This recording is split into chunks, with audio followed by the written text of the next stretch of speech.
वैदिक संस्कृति, यूनिट 6, अध्याय 6, वैदिक संस्कृति।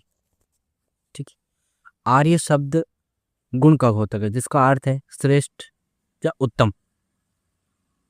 सर्वप्रथम 1847 ईस्वी में लेसन नामक विद्वान ने आर्यों को एक जाति के रूप में संबोधित किया। ठीक है, आर्यों को एक जाति के रूप में संबोधित किया, लेकिन आर्य मूलतः एक भाषाई समूह था।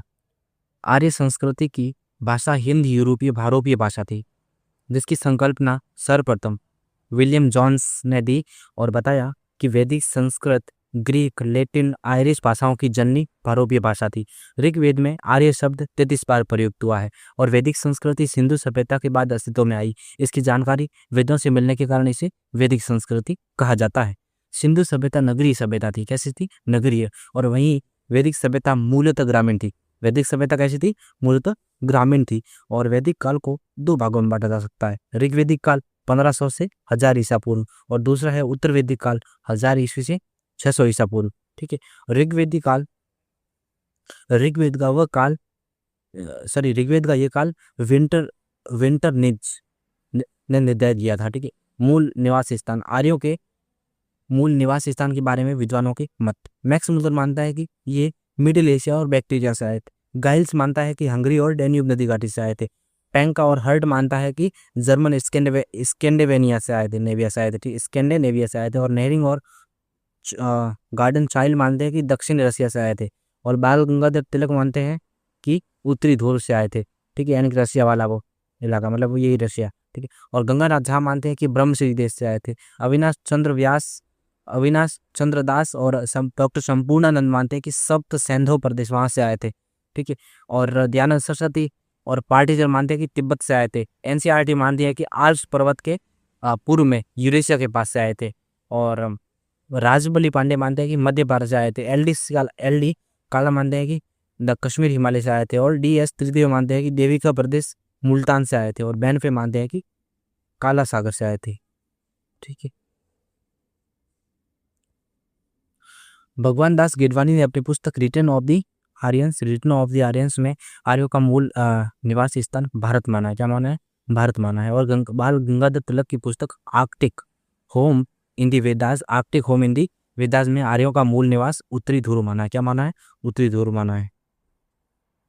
ठीक है। और सर्वप्रथम जेसी रॉड ने आर्यों का मूल स्थान मध्य एशिया बैक्टीरिया बताया था। और एडवर्ड मेयर ने पामीर पठार और ब्रांडेन स्टाइन ने यूराल पर्वत के दक्षिण में किर्गिज स्टेप्स मैदान आर्यों का मूल निवास स्थान माना है।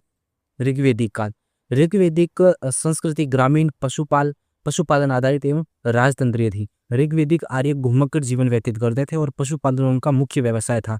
घुमक्कड़ जीवन शैली के कारण कृषि का पूर्ण विकास नहीं हो पाया था। और इस काल का प्रमुख ग्रंथ ऋग्वेद ही है।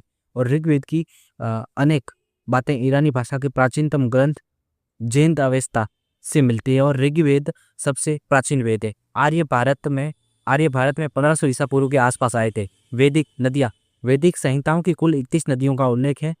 और ऋग्वेद में 25 नदियों का उल्लेख है, जबकि ऋग्वेद के 10वें मंडल में नदी सूक्त में 21 नदियों का उल्लेख है, जिसमें वर्णित पहली नदी क्या है? गंगा है तथा अंतिम नदी गोमल है। ठीक है। और सर्वाधिक उल्लेख और वर्णन स्तुति सिंधु नदी की और सरस्वती का प्रवाह क्षेत्र देवकृत योनि था तथा द्वसदती या आप्या इसकी सहायक नदी थी। ऋग्वेदिक काल की सर्वाधिक महत्वपूर्ण नदी सिंधु या हिरण्या है। ऋग्वेदिक काल की दूसरी सबसे महत्वपूर्ण नदी सरस्वती नदी थी। और ऋग्वेद में सरस्वती को नदियों में प्रमुख और माते तमा, देवी तमे और अम्बी तमे कहा गया है। ऋग्वेद की सबसे पवित्र नदी सरस्वती है। और ब्राह्मण ग्रंथों में सरस्वती नदी का राजस्थान के रेगिस्तान में विंसन में लुप्त हो जाने का वर्णन है। और सरस्वती नदी को पाकिस्तान में नाड़ा, रेनी, हकड़ा और वहिंदा नाम से जाना जाता है। ऋग्वेद में गंगा सरयू नदी का 1 बार तथा यमुना का 3 बार उल्लेख आया है। ऋग्वेद में 10वें मंडल की नदी स्तुति में अंतिम उल्लेखित नदी गोमती है। सरस्वती एवं उसकी सहायक नदी दोस्तदती नदी के मध्य का प्रदेश ब्रह्मवर्त कहा जाता है। यह प्रदेश अत्यंत पवित्र माना जाता है। आप्या भी सरस्वती की एक सहायक नदी थी। ऋग्वेद में वर्णित अधिकांश नदियां गंगा यमुना के पश्चिम क्षेत्र में बहती थी। मुख्यतः ऋग्वेदिक आर्य सिंधु एवं उसकी सहायक नदियों के क्षेत्रों में रहते थे, जिसे सप्त सिंधु प्रदेश कहा गया है। ऋग्वेद के नदी सूक्त में व्यास नदी को परिगणित परिगणित नदी कहा गया है और व्यास के स्थान पर मरुद्वरदा नदी का उल्लेख है। ऋग्वेदिकालीन नदियां वर्तमान प्राचीन नाम और सतलज नदी का सतुद्री था, ठीक है। सतलज का सतुद्री, चिनाब का अस्किनी, सिंधु का सिंधु, सिंध का सिंधु, गोमल का गोमती और सोहन का क्या है, सोहन का सुषोमा, ठीक है। व्यास का विपाशा, रावी का परुष्णी या इरावती, झेलम का विस्तता, झेलम का क्या है, विस्तता, कुरम का कुरमु, ठीक है। काबुल का कुंभा, स्वात का सुवास्तु और गंडक का सदानीरा। ये इंपोर्टेंट है। गंडक का क्या था, सदानीरा था, ठीक है। गंडक का सदानीरा। और इसमें कुंभा, कुरमु और गोमती ये सुवास्तु अफगानिस्तान में। ये कहाँ पे, अफगानिस्तान में। पंजाब नाम सतलज, रावी, चिनाब, झेलम एवं व्यास नदियों के नाम पर पड़ा है। आर्यव्रत, हिमालय से विंध्यन पर्वत तक विंध्यन पर्वत तक पूर्वी दक्षिणी से पश्चिमी समुद्र तक संपूर्ण भाग को आर्यव्रत कहा जाता है। ऋग्वेद में हिमालय एवं उसकी चोटी मुंजवंत का वर्णन है और मुंजवंत सोमरस के लिए प्रसिद्ध थी। ऋग्वेदिक कालीन राजनीतिक व्यवस्था, प्रशासनिक इकाइयां। कुल सबसे छोटी राजनीतिक इकाई थी जो कई परिवारों का समूह थी, ग्राम। ऋग्वेद में ग्राम सामान्यतः स्वजनों के एक समूह को इंगित करता था, न कि एक गांव को। ग्राम का प्रधान ग्रामणी होता था। विश, अन्य ग्रामों का समूह जिसका प्रधान विशपति होता था और विश शब्द का 170 बार उल्लेख मिलता है। जन, अनेक विषयों का समूह जिसका मुखिया जनपति या राजा कहलाता था। और ऋग्वेद में जन शब्द का उल्लेख 275 बार हुआ है, जो कि सर्वाधिक है, जबकि जनपद का उल्लेख एक बार भी नहीं हुआ है। ध्यान रखना, ऋग्वेद में जनपद का उल्लेख एक बार भी नहीं है। सिर्फ जन का हुआ कितना, 275 बार, लेकिन जनपद का नहीं है, ठीक है। तो याद रखना। और राजा एवं पृथ्वी शब्द का उल्लेख एक बार हुआ। राजा और पृथ्वी का कितनी बार हुआ है, एक बार हुआ है। इंद्र शब्द 250 बार आया है, प्रयोग में हुआ है। और ऋग्वेद में देश या राज्य के लिए पहली बार राष्ट्र शब्द काम आया। कैसा, राष्ट्र शब्द काम आया हो, किंतु यह प्रभु सत्ता संपन्न एक राज्य का सूचक नहीं है, ठीक है। राजा, ऋग्वेदिक काल में राजा का पद अनुवांशिक हो चुका था। कैसा हो चुका था, ऋग्वेदिक काल में जो राजा का पद है वो कैसे, अनुवांशिक हो चुका था, किंतु राजा को असीमित अधिकार नहीं थे। हालांकि अनुवांशिक था, लेकिन उसको राजा को असीमित अधिकार नहीं थे, अनलिमिटेड पावर्स नहीं थी राजा के पास। समिति द्वारा भी राजा को चुनने का उल्लेख मिलता है और राजा को चुनने का अधिकार समिति के पास होता था, ठीक है। और ऋग्वेद में ऐत्रेय ब्राह्मण में राजा को निर्वाचन संबंधी सूक्त दिए गए हैं और राजा को कबीले का संरक्षक, गोपाजन्यस या पूरा भेदा, नगरों पर विजय पाने वाला कहा गया है। राजा के लिए गोप शब्द का प्रयोग हुआ है। कौन से शब्द का, गोप शब्द का प्रयोग हुआ है। ऋग्वेद में राजा कबीलाई मुखिया था।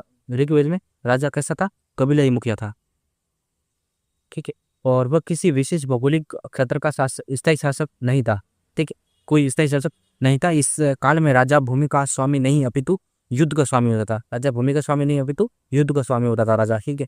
और समिति को राजा को नियुक्त करने एवं पदच्युत यानी कि पद से हटाने का भी अधिकार था। प्रशासनिक संस्था है। ऋग्वेद में सभा 8 बार प्रयोग की गई, समिति 9 बार, विदत 122 बार और गण है जो 46 बार आया है, ठीक है। सबसे ज्यादा विदत का प्रयोग हुआ है। विदत के बाद गण, गण के बाद समिति, समिति के बाद सभा, और यानी कि नामक कबीलाई संगठनों या सभाओं का उल्लेख है। ये सभी जो सभा, समिति, विदत और गण नामक कबीलाई संगठनों या सभाओं का उल्लेख है। ये संगठन राजा की शक्तियों पर नियंत्रण रखने के साथ साथ राजा को एडवाइस, परामर्श भी देते थे। सभा, यह वृद्ध एवं अभिजात लोगों की संस्था थी। इसे मंत्रिपरिषद कहा जा सकता है। सभा न्यायिक कार्य भी करती थी। समिति, यह सामान्यतः जनता की प्रतिनिधि सभा थी और यह राजा पर नियंत्रण रखती थी। समिति के सभापति को ईशान कहा जाता था। समिति के जो सभापति, उसको क्या कहा जाता था, ईशान कहा जाता था। लुडविग ने सभा को अपर हाउस, उच्च सदन है, समिति को लोअर हाउस, निम्न सदन कहा है। विदत, यह आर्यों की सबसे प्राचीन संस्था थी। इसमें कबीलाई तत्वों की प्रमुखता थी और इसकी बैठक में सैनिक लूट के विभाजन के संबंधी कार्यों का निपटारा एवं धार्मिक कार्य होते थे। ऋग्वेदिक काल में महिलाएं भी सभा एवं विदत में भाग लेती थी। ऋग्वेद में वर्णित सर्ग, व्रात तथा गण आदि संवत सेना की इकाइयां थी। ऋग्वेद में इंद्र को क्या, पुरंदर कहा गया है। ऋग्वेद में इंद्र को पुरंदर कहा गया है, ठीक है। 10 राज्य युद्ध। ऋग्वेद के 7वें मंडल में परुष्णी, रावी नदी के तट पर लड़े गए 10 राज्य या 10 राज्य युद्ध, बैटल ऑफ द 10 किंग का वर्णन है। यह युद्ध भरतवंश त्रुत्सु कबीले के राजा सुदास तथा अन्य 10 राजाओं के समूह के बीच हुआ था। 10 राजाओं में 5 आर्य एवं 5 आर्येतर यानी कि आर्य से इतर मतलब अनार्य राजा थे, और इनका नेतृत्व पुरु जन का राजा कर रहा था। और 5 आर्य कबीले या जन पुरु, यदु, तुर्वसु, अनु, दुर्यु थे, और इन्हें पंच जने कहा गया। ये सरस्वती नदी के किनारे थे। 5 जो अनार्य या आर्य इतर है वो जन है वो शिव, पगता, पत्युन, अलिना, भलना, भलानस और विषाणिन थे। 10 राज्य युद्ध या 10 राज्य युद्ध में भारत जन के राजा सुदास का पुरोहित वशिष्ठ था तथा पराजित राजा का पुरोहित विश्वामित्र था। इस युद्ध का कारण यह था कि सुदास ने विश्वामित्र को पुरोहित पद से हटाकर वशिष्ठ को पुरोहित बना दिया। अतः विश्वामित्र ने 10 राजाओं का संघ बना लिया और सुदास से युद्ध किया। कबीले ने सुदास का पक्ष लिया। संजय कबीले ने कैसे सुदास का पक्ष लिया था। और सुदास ने इसके बाद भेद नामक एक अनार्य राजा को भी हराया। सुदास दिवोदास का पुत्र था। दिवोदास ने भी संबर नामक दास अनार्य राजा को हराया था। कालांतर में भरत और पुरु जन के बीच मित्रता हो गई और कुरु नाम का एक नया जन बन जाता है। नया जन बना और भरत एवं त्रित्सु दोनों एक ही जन थे। संभवत भरत लोगों के राजवंश का नाम त्रित्सु था, और भरत जन सरस्वती एवं यमुना के मध्य स्थित सरस्वती घाटी में था, एवं पुरु जन सरस्वती के दोनों तरफ बसा हुआ था। तुर्वस और किरवी मिलकर पांचाल बना। यदु और तुर्वसु का युग बनता है। ठीक है। और ऋग्वेद कालीन अनार्य जातियां, ठीक है, ऋग्वेद कालीन अनार्य जातियां अज, शिग्रु, यजु, किक्किट, पिशाच, सिम्यु, अनार्य राजा भेद, संबर, घुनी, चुमुरी, पिपरू। राजा की सहायता के लिए सेनापति, पुरोहित तथा ग्रामणी नामक पदाधिकारी होते थे। पुरोहित का पद प्राय वंशानुगत होता था। ठीक है। और पुरोहित राजा के साथ युद्ध में जाता था। पूर्व यह दुर्गपति होता था। पूर्व क्या होता था? दुर्गपति होता था। स्पष्ट ये जनता की गतिविधियों को देखने वाले गुप्तचर होते थे। फार्जपति, व्रजपति ये गोचर भूमि का अधिकारी होता था। व्रजपति क्या होता था? गोचर भूमि का अधिकारी होता था। और व्रजपति युद्ध समूहों के प्रमुखों कुलपों का नेतृत्व करने वाला अधिकारी भी था। ठीक है। कुलप या गृहपति यह परिवार का मुखिया होता था। कुलप या गृहपति। और प्रश्न विनाक ये वैदिक कालीन न्यायाधीश था। ऋग्वेद में सरिष्णु शब्द का प्रयोग हुआ है। संभवतः ये दुर्ग गिरने का इंजन था। और चर्षणी शब्द कृषि के लिए आता। चर्षणी किसके लिए? चर्षणी कृषि के लिए आता था। और गायों की चोरी रोकने के लिए राजा गुप्तचर भी रखते थे। और ऋग्वेद में उल्लेखित अंतिम राजा कौन था? सागर था। गायों को चोरी रोकने के लिए गुप्तचर। ठीक है। और ऋग्वेद में उल्लेखित अंतिम राजा सागर था। और गांव के न्यायाधीश ग्रामवादीन कहलाते थे। क्या? ग्राम्यवादीन कहलाते थे न्यायाधीश। वैदिक देवताओं का पुरोहित कौन था? बृहस्पति था। और आर्य लोग युद्ध करते समय दुंदुभी बजाते थे। क्या? बजाने का यंत्र था दुंदुभी। ठीक है। सामाजिक जीवन, परिवार, आर्य जो समाज था वो कैसा था? पैट्रियार्कल यानी कि पितृसत्तात्मक था। और पिता की संपत्ति का पुत्र ही उत्तराधिकारी होता था। नारी को भी माता के रूप में पर्याप्त सम्मान था। और ऋग्वेद में पिता शब्द 335 बार और माता शब्द 234 बार आया है। शून्य शैप आख्यान से पता चलता है कि पिता अपनी संतान को बेच सकता था। और शून्य शैप आख्यान ऋग्वेद के ऐत्रेय ब्राह्मण में मिलता है। और धार्मिक अनुष्ठानों में पत्नी भी अनिवार्य रूप से भाग लेती थी। और ऋग्वेद में पत्नी को जायद स्तंभ अर्थात गृहिणी पत्नी ही ग्रह है कहा गया है। और संयुक्त परिवार प्रथा प्रचलित थी वैदिक में। ठीक, ऋग्वेदिक काल में। और वर्ण व्यवस्था, ऋग्वेद के अंतिम काल में वर्ण व्यवस्था के चिन्ह दृष्टिगोचर होते हैं। और ऋग्वेद के 10वें मंडल के पुरुष सूक्त में विराट पुरुष द्वारा चारों वर्णों की उत्पत्ति का वर्णन मिलता है। इसके अनुसार ब्राह्मण की उत्पत्ति विराट पुरुष के मुख से, क्षत्रिय की उत्पत्ति भुजाओं से, वैश्य की उनके जांघों से और शूद्र की उनके पैरों से हुई है। और वैश्य एवं शूद्र शब्दों का ऋग्वेद में केवल एक बार उल्लेख हुआ। कितनी बार? एक बार उल्लेख हुआ वैश्य और शूद्र का। वैश्य शब्द का प्रयोग पुरुष सूक्त में ही हुआ। किसमें? पुरुष सूक्त में। और शेष ग्रंथ में विष शब्द मिलता है। शेष ग्रंथ में विष आता है वैश्यों की जगह। ठीक है। और शूद्र का सर्वप्रथम उल्लेख ऋग्वेद के 10वें मंडल में पुरुष सूक्त में ही मिलता है और प्रारंभ में तो ये 3 वर्णों का ही मिलता है। पुरुष सूक्त उस समय उद्भूत हुई सामाजिक संरचना का धार्मिक अनुमोदन करता है। ऋग्वेद में वर्ण व्यवस्था जन्म आधारित न होकर कैसी थी, कर्म आधारित थी। ये इंपॉर्टेंट करते हैं कि ऋग्वेद में जो वर्ण व्यवस्था थी वो जन्म आधारित न होकर कैसी थी, कर्म आधारित थी। ठीक है, कर्म आधारित व्यवस्था थी। और ऋग्वेद में 9वें मंडल में एक ऋषि कहता है कि मैं कवि हूँ, मेरा पिता वेद है, मेरी माता अन्न पीसने वाली है और साधन भिन्न है, परंतु सभी धन की कामना करते हैं। और ऋग्वेद में वर्ण शब्द रंग के अर्थ में तथा कहीं कहीं व्यवसाय के चयन के रूप में भी, चयन के अर्थ में भी प्रयुक्त हुआ है। ऋग्वेदिक काल में दास प्रथा का प्रचलन था। दासों के बारे में कहा गया है कि वे न तो अग्नि में और हविदान करते थे और न ही इंद्र तथा हवा के पक्षपाती थे। वस्त्र और आभूषण, आर्य लोग 3 प्रकार के वस्त्र पहनते थे। कितने प्रकार के? 3 प्रकार के। एक तथा अधो वस्त्र, निविक, उत्तरीय वास और एक अधिवास। सिर पर उष्णीय यानी कि पगड़ी धारण करते थे और निष्क गले का स्वर्ण आभूषण था, जिसे विनिमय के माध्यम के रूप में भी काम में लिया जाता था। विवाह के समय वर द्वारा पहने जाने वाला वस्त्र वाधुर्य कहलाता था। ठीक है, और न्योछनी या कुरीर विवाह के समय कन्या द्वारा पहने जाने वाले आभूषण थे। कुंभ और कुरीर सिर के आभूषण, रत्न वक्ष स्थल का आभूषण, खदी कंगन। ठीक है, और आर्य विशेष अवसरों पर मांस तथा मदिरा सोमरस का भी प्रयोग करते थे। और वीणा प्रमुख वाद्य यंत्र था। स्वतः विवाह, ऋग्वेद काल में बाल विवाह, विधवा विवाह, सती प्रथा का भी प्रचलन नहीं था। ऋग्वेद काल में बाल विवाह, विधवा विवाह नहीं, सती प्रथा नो, इनका प्रचलन नहीं था। बाल विवाह, विधवा विवाह और सती प्रथा का प्रचलन नहीं था। अंतर्जातीय विवाह और बहु विवाह ये प्रसिद्ध है। अंतर्जातीय विवाह था बिल्कुल, बहु विवाह बिल्कुल था, तो ये दोनों थे। ठीक है, पुनर्विवाह और बहु विवाह प्रचलित थे। पुनर्विवाह भी था और बहु विवाह भी था। ठीक है, और पर्दा प्रथा एवं तलाक प्रथा भी प्रचलित नहीं थे, लेकिन पर्दा प्रथा नहीं थी, तलाक नहीं था, तो ये दोनों नहीं थे। ठीक है, बाल विवाह भी नहीं था, विधवा विवाह भी नहीं था और सती प्रथा भी नहीं थी। ऋग्वेद में अनुलोम विवाह के उदाहरण है, जैसे कि ब्राह्मण विमत एवं राजकन्या क्षत्रिय, कमदू का विवाह, और ब्रह्म ऋषि श्यावास एवं राजा रथिविति की कन्या का धार्म्य विवाह। और ऋग्वेद में प्रतिलोम विवाह के उदाहरण थे। महर्षि शुक्राचार्य की पुत्री देवयानी का विवाह राजा ययाति के साथ हुआ और महर्षि अंगिरस की पुत्री से राजा असंग के साथ विवाह किया।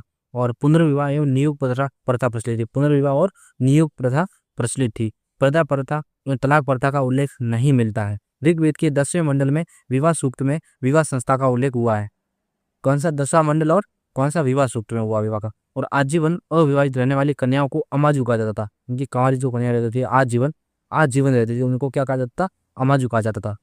और वर्ण संकर विवाह के लिए वर्ण की सीमाओं का अतिक्रमण वर्ग संकर कहलाता था। ठीक है, और ऋग्वेदिक स्त्रियों को संपत्ति में अधिकार प्राप्त नहीं थे।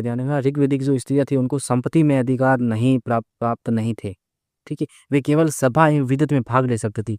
वे केवल सभा और विदत समितियां होती थी उस टाइम की, तो उसमें वो सभा और विदत में भाग ले सकती थी, किंतु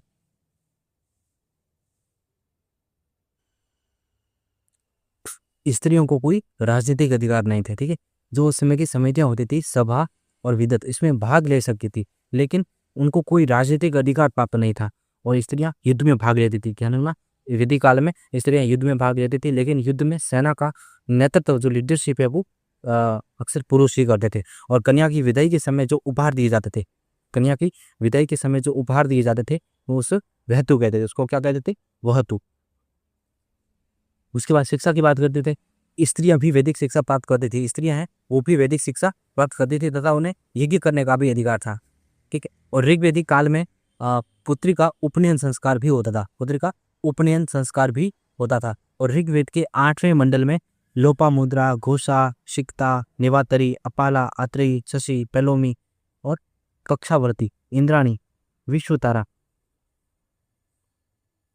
जैसी विदुषी स्त्रियों का उल्लेख हुआ है। और इन विदुषी स्त्रियों को ऋषि कहा गया है।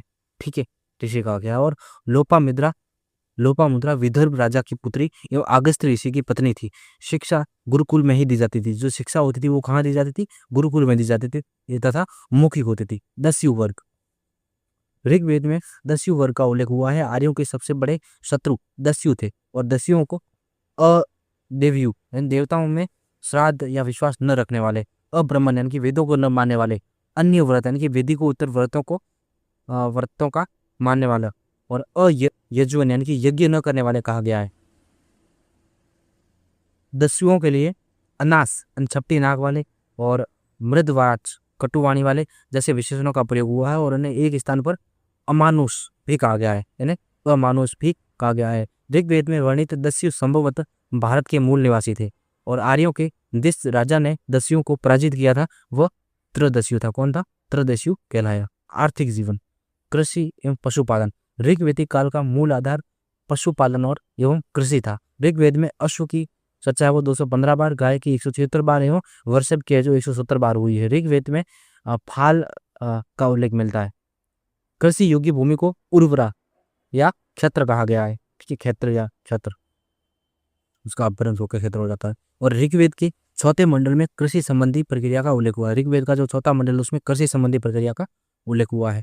ऋग्वेद में कृषि से संबंधित केवल 24 मंत्र और श्लोक है। भूमि राजा की निजी संपत्ति न होकर संपूर्ण कबीले का सामूहिक स्वामित्व होता था। जो भूमि है वो किसी राजा की निजी संपत्ति न होकर संपूर्ण कबीले का सामूहिक स्वामित्व उस पर मालिकाना हक होता था। और ऋग्वेद में प्रजा राजा को स्वेच्छा से जो अंश देती थी, जो भाग देती थी, उसे बलि कहा गया है। ठीक है, क्या कहा गया है? बलि कहा गया है।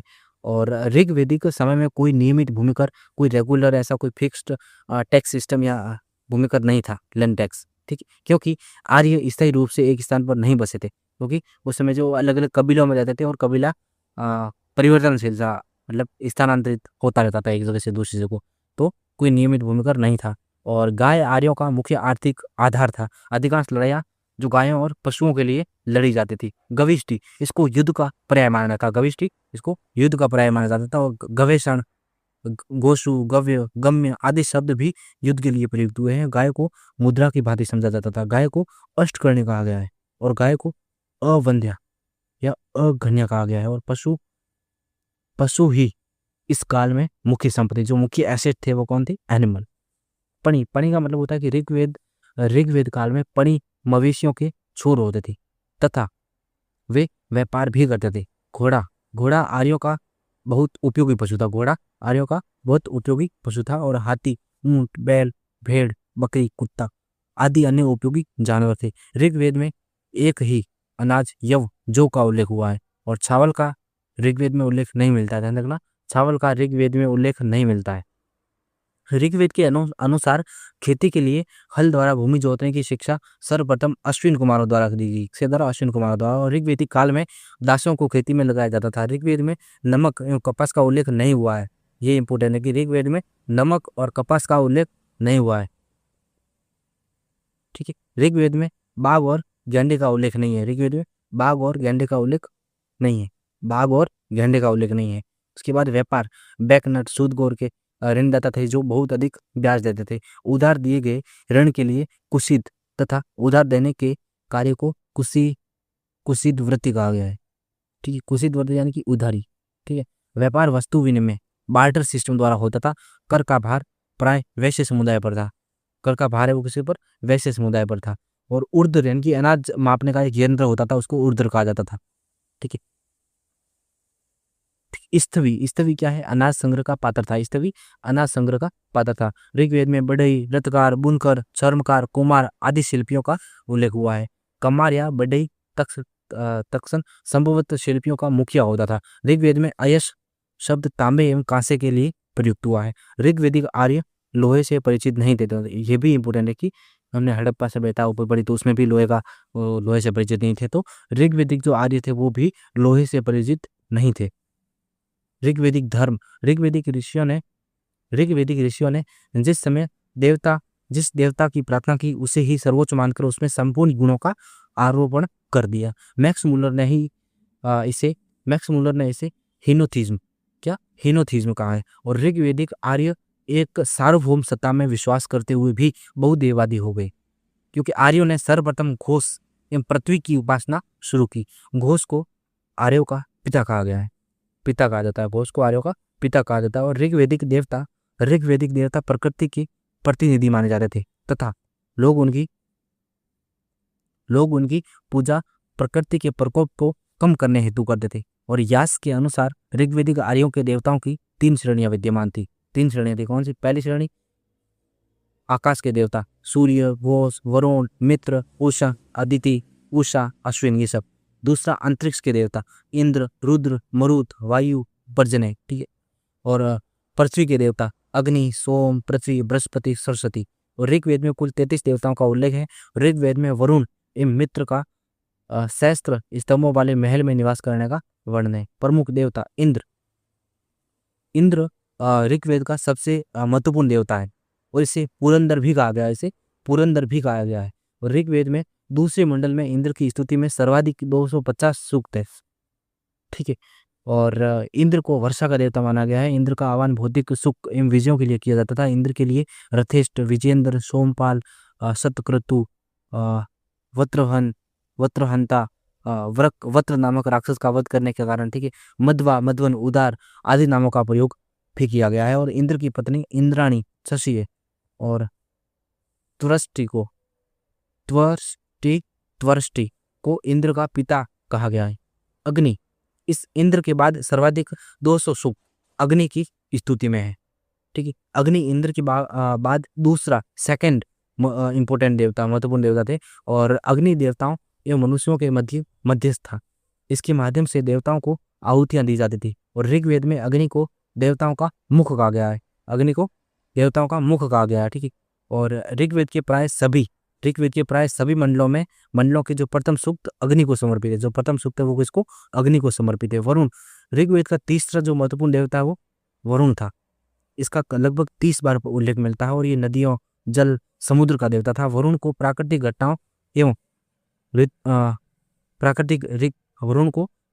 घटनाओं एवं ऋतु का संयोजक समझा जाता था। वरुण को ऋतस्य गोपा कहा गया है। और वरुण को असुर भी कहा गया है। ऋतु की व्याख्या सृष्टि की नियमितता एवं भौतिक तथा नैतिक व्यवस्था के रूप में की गई है। अतः वरुण ऋतु के संयोजक के रूप में नैतिक व्यवस्था का नियामक भी था। और ऋतु की रक्षा पासा खेलकर होती थी। और उत्तर वैदिक काल में ऋतु पूर्णतः लुप्त हो गया। ईरान में जैन अवस्था में वरुण को आहुर मजदा के नाम से भी जाना जाता था। और वे प्रकाश के देवता थे। सोम, पेय पदार्थ देवता, ऋग्वेद का 9वां मंडल सोम को समर्पित है। और बाद में सोम चंद्रमा के पर्याय के रूप में देखा जाने लगा। मरुत, आंधी तूफान के देवता एवं इंद्र के मित्र थे। पृथ्वी मरुत की माता एवं रुद्र पिता थे। पर्जन्य, वर्षा एवं बादलों का देवता पर्जन्य, ठीक। पर्जन्य क्या होता था? वर्षा और बादलों का देवता। इंद्र नहीं था, ठीक है, पर्जन्य था। ये मतलब मिलान वाला ऐसे पूछा सकता था, कंफ्यूज मत होना। वर्षा और बादलों का देवता पर्जन्य था, ठीक है। उसके बाद पूषण, ये ऋग्वेदिक काल में पशुओं का देवता था। पूषण क्या था? पशुओं का देवता था। ऋग्वेदिक काल में पशुओं का देवता पूषण, जो उत्तर वैदिक काल में, लेकिन फिर उसके बाद वैदिक काल के बाद उत्तर वैदिक काल आता था, उसमें है जो शूद्रों का देवता हो गया पूषण, ये, ठीक है, शूद्रों का देवता हो गया। और पूषण रथ बकरे खींचते थे। कौन खींचते थे? बकरे खींचते थे। और पूषण मार्ग का संरक्षक, भटके हुए पशुओं को मार्ग दिखाने वाला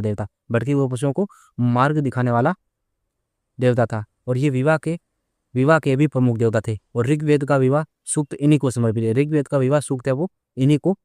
है। ठीक है। सूर्य घो के पुत्र है और प्रकाश का देवता सवित्र भी सूर्य का दूसरा रूप है। और गायत्री मंत्र सवित्र को समर्पित है। अरण्यानी कौन? जंगल की देवी अरण्यानी का सर्वप्रथम उल्लेख ऋग्वेद के 10वें मंडल के देवी सूक्त में मिलता है। सरस्वती नंदी देवी बाद में विद्या की देवी बनी। अदिति देवताओं की माँ,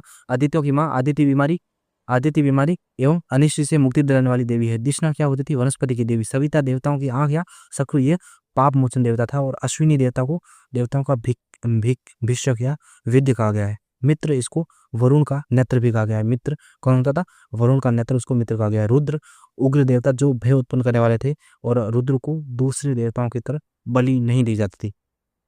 विष्णु और त्रिविक्रम, उरुगाय और उरुक्रम उपाधियों से विभूषित है, ठीक है। और ऋग्वेद में विष्णु द्वारा 3 पग में विश्वास को नाप लेने की भी कहानी है। आदित्य, ये समूह के देवता थे। आदित्य समूह में 8 देवता थे, जिनमें वरुण और मित्र भी थे। उषा, ये ऋग्वेद में उषा का उल्लेख 300 बार किया गया है, जबकि 20 सूक्त को उनको पृथक रूप से समर्पित है। ये नेक्स्ट वीडियो में करेंगे। उत्तर वैदिक काल। ऋग्वेदिक काल में आर्य सभ्यता का केंद्र पंजाब, सप्त सिंधु प्रदेश जिसको कहते हैं, सात आद्य भूमि था। और जबकि उत्तर वैदिक काल में आर्य सभ्यता का विस्तार कुरुक्षेत्र एवं गंगा यमुना दोआब ब्रह्मश्री देश तक हो गया। कुरु एवं पांचाल को आर्य संस्कृति की धुरी कहा गया है। उत्तर वैदिक काल में कुरु एवं पांचाल सर्वाधिक विकसित राज्य था। शतपथ ब्राह्मण में कुरु एवं पांचाल को वैदिक सभ्यता का सर्वश्रेष्ठ प्रतिनिधि कहा गया है। आरंभ में पांचाल एक कबीले का नाम था, परंतु बाद में वह प्रदेश का नाम हो गया।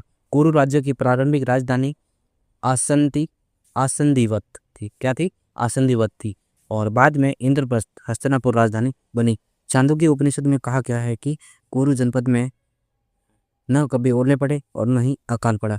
और पांचाल की राजधानी कांपेल्य थी। क्या थी? पांचाल की राजधानी कांपेल्य थी। कैकेय के राजा पशुपति दावा करते हैं कि मेरे राज्य में न चोर है, न मद्यपेय के मदिरापान करने वाले, और न अविद्वान, और न ही व्यापारी है।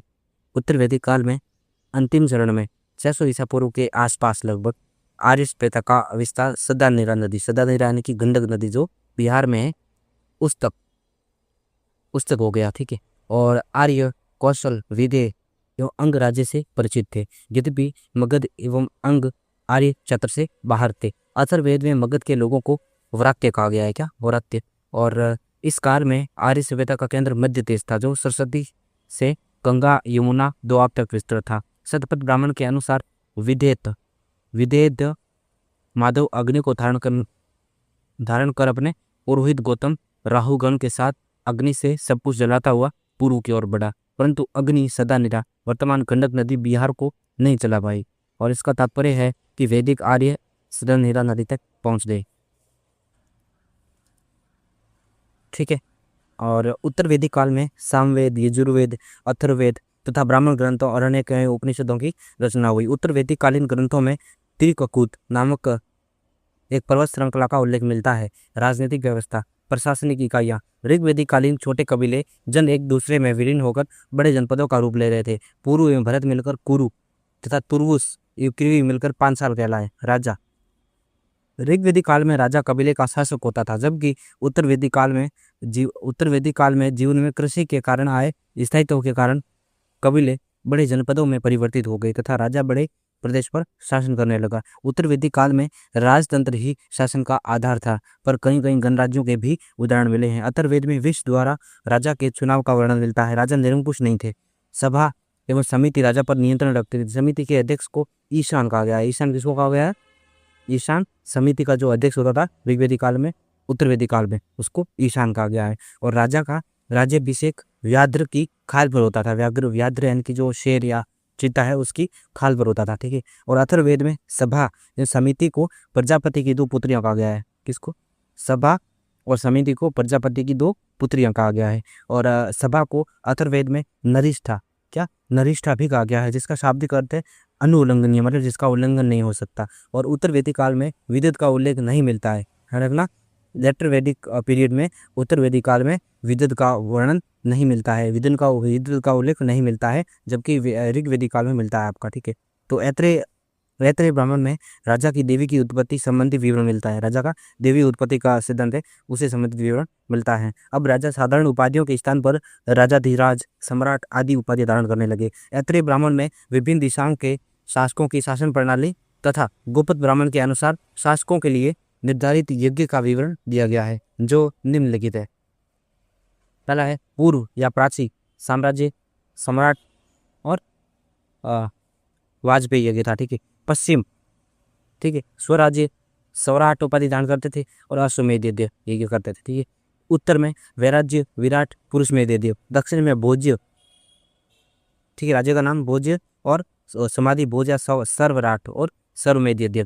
मध्य देश में राज्य का नाम राज्य और उपाधि राजा और राजसूय यज्ञ करते थे। वैराज्य वे राजा होते थे जहाँ कोई राजा नहीं होता था, वे राज्य होते थे।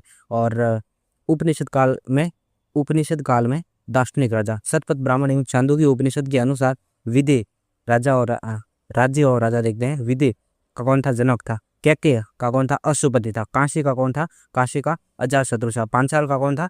प्रवाहन जाबाली था। कुरु के राजा परीक्षित थे। परीक्षित कहाँ के राजा थे? कुरु के राजा था, ठीक है, परीक्षित।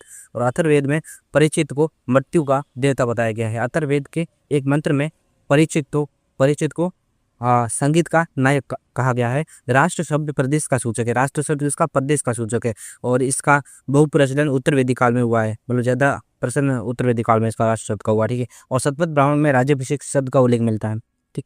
शतपथ ब्राह्मण में राज्याभिषेक का मिलता है, शतपथ ब्राह्मण में। और ऐत्रेय ब्राह्मण में समुद्र पर्यंत पृथ्वी के शासकों को एक राट कहा गया है। क्या? एक राट कहा गया है। और सबसे पहले राज्याभिषेक की जो परंपरा है वो उत्तर वैदिक काल में, जो राज्याभिषेक की जो परंपरा है सबसे पहले उत्तर वैदिक काल में शुरू हुई। कब हुई थी? उत्तर वैदिक काल में। वैदिक काल में नहीं हुई थी, वैदिक काल आए तो गलत होगा, उत्तर वैदिक काल में शुरू हुई थी। और राज्याभिषेक का अनुष्ठान राजसूय यज्ञ के नाम से प्रसिद्ध था। और जो ये अनुष्ठान होता था उसको क्या कहते थे? राजसूय यज्ञ, ठीक है। राज्याभिषेक के टाइम जो यज्ञ होता था उसको राजसूय यज्ञ कहते थे, ठीक है। और वैराज्य में राजा नहीं होता था, जो वैराज्य होता था उसमें राजा नहीं होता था। यहाँ जनता अपना शासन है वो स्वयं कर देती, ठीक है।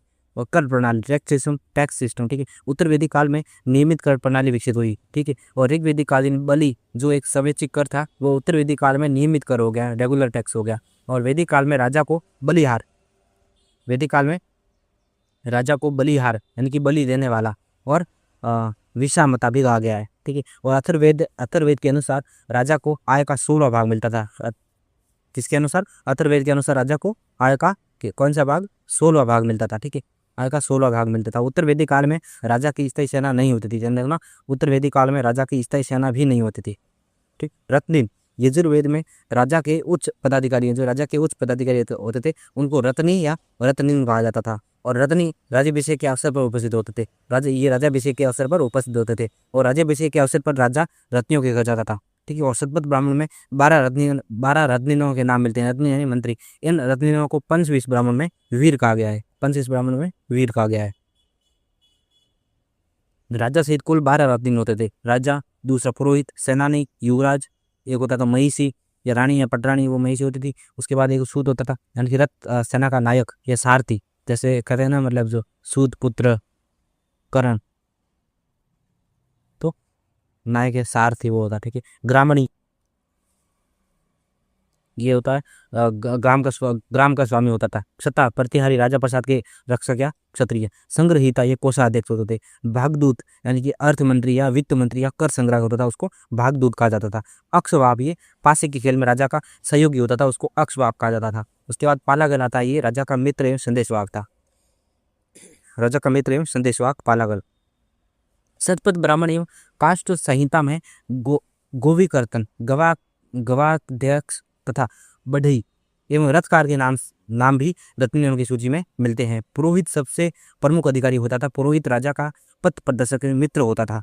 अन्य पदाधिकारियों में सूत, रथकार, कर्मार थे। ग्रामीण एवं सूत को राजाकृत अर्थात राजा बनाने वाला कहा गया है। और वावा तबीरी रानी एवं परिवर्ती परित्यागी की रानी कहलाती, परिवर्ती परित्यागी की और वावाता पीरी रानी कहलाती है, ठीक है। स्थपति या शतपति नामक 2 प्रांतीय पदाधिकारियों के नाम मिलते हैं। और स्थपति सीमांत प्रदेश का प्रशासक होता था। सीमांत प्रदेश का प्रशासक स्थपति।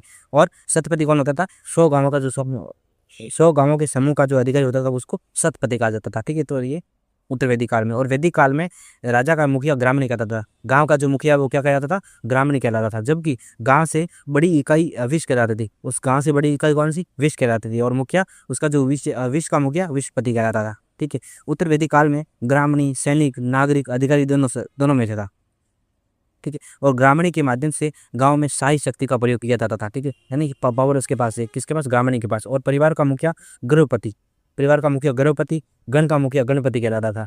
और उत्तर वैदिक काल में राजाओं द्वारा किए जाने वाले यज्ञ देखते हैं। राजसूय यज्ञ, ये राज्याभिषेक के अवसर पर होता था और उसमें सोमरस पिया जाता था। और यज्ञ के दौरान रत्निन घर भी जाता था राजा। और रत्निन राजसूय यज्ञ से संबंधित है, मतलब राजसूय यज्ञ के समय ये उपस्थित होते थे, ठीक है। और शुक्ल यजुर्वेद में राजसूय यज्ञ से संबंधित अनुष्ठानों का वर्णन है, किसमें? शुक्ल यजुर्वेद में। अगर ऐसे पूछा जाए वेद कौन सा? यजुर्वेद में राजसूय यज्ञ, ठीक है। अश्वमेध यज्ञ, यह यज्ञ, इस यज्ञ में राजा एक घोड़ा छोड़ता था, ठीक है, घोड़ा छोड़ता था। ये घोड़ा जिन प्रदेशों में बिना किसी प्रतिरोध के, बिना किसी रजिस्ट्रेशन के गुजरता था तो वे प्रदेश राजा के अधिकार में माने जाते थे। राजा उनको मतलब राजा द्वारा विजित माने जाते थे। और दूसरे शब्दों में ही राजा की शक्ति का एक प्रतीक भी था। और अश्वमेध यज्ञ राजकीय यज्ञों में सर्वाधिक महत्वपूर्ण एवं प्रसिद्ध यज्ञ था।